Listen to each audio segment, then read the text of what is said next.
The desert sun was beginning to sink behind the jagged cliffs when a young woman named Isabella walked along the dusty path toward her small adobe home.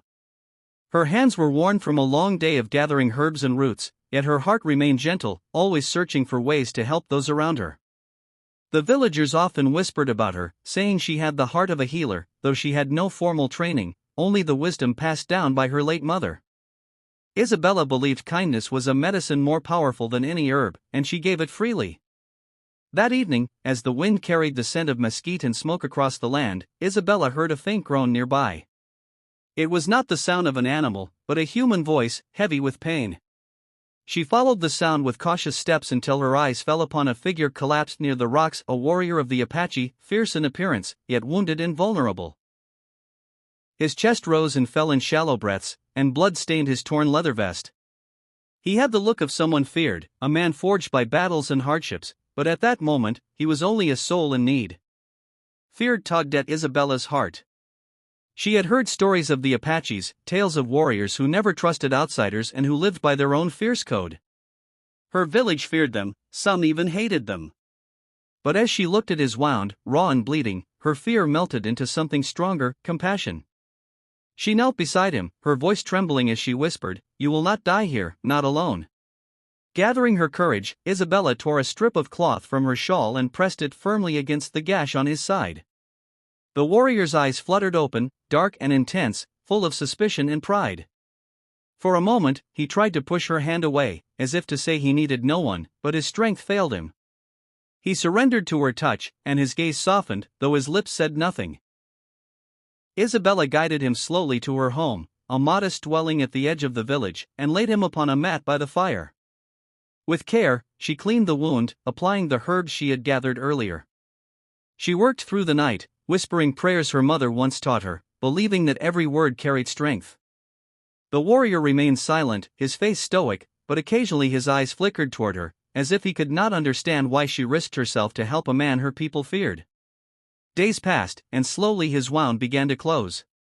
He spoke little, but when he finally did, his voice was deep, carrying the weight of the mountains. "Why?" he asked simply, his accent thick yet his meaning clear. Isabella looked into his eyes and answered with honesty, "Because pain does not know tribes, and life is sacred. I help because it is what my heart tells me is right."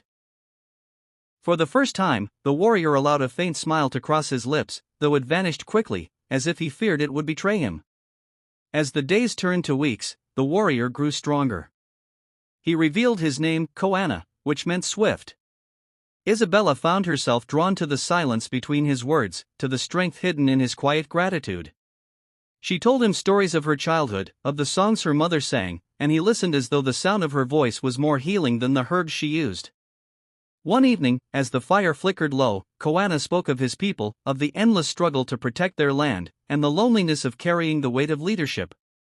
Isabella realized that beneath the hardened exterior was a man who had given everything to his people, but seldom received kindness in return. That night, when she offered him a piece of bread baked from the last of her flour, his eyes glistened as though he had been given far more than food. When the time came for Koana to leave, Isabella felt an ache in her chest she did not expect.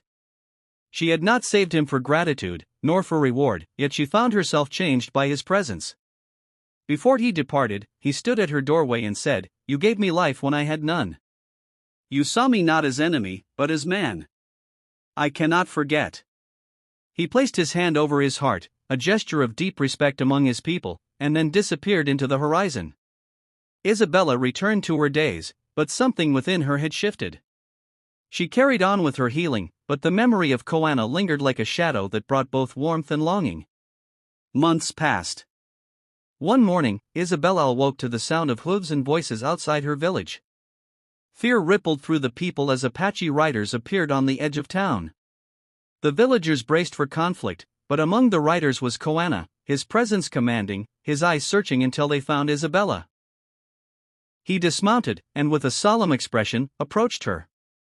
In his hands, he carried a bundle wrapped in deerskin. With careful steps, he placed it before her and spoke words that silenced the crowd. "This is for the one who gave me life when I was ready to surrender it. A gift that no battle can take away." Isabella unwrapped the bundle and gasped. Inside lay a necklace of extraordinary beauty, woven with turquoise and silver, symbols sacred to the Apache. But more than its value, it carried meaning. "This is a token of kinship," Koana said.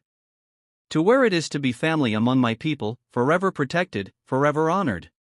The villagers murmured in disbelief, for never had an outsider been given such recognition.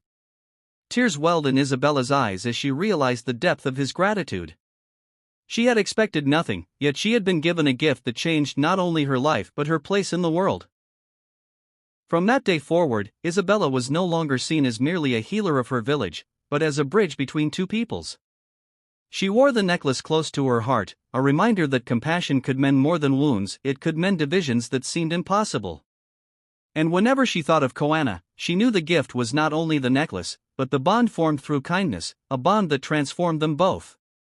Years later, when Isabella grew old and told her story to children gathered by the fire, she always ended with the same words: "We may believe we are small, powerless against the world's cruelties, but a single act of compassion can cross boundaries, heal enemies, and leave behind a gift greater than gold. I gave my hands, but I received a life forever changed." And so, the tale lived on, whispered in the desert winds, reminding all who heard it that true strength is not found in the power to wound, but in the courage to heal.